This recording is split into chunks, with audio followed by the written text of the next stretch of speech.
எங்கள் பகவான் திருமுகம் காண அங்கு கற்பக பெருமான் தொப்புள் குழியில் பார்க்கடல் பிறந்த சந்திர பகவான் கணபதி வயிற்றில் நிறைந்திருப்பான். எங்கள் கற்பகத்தானை கண்டவர் தமக்கு தீரா பிணிகளை தீர்த்து வைப்பான்.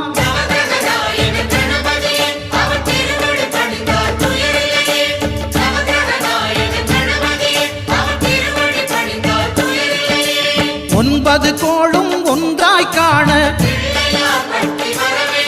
அங்கு கற்பகம் என்னும் கடவுளின் மெய்யில்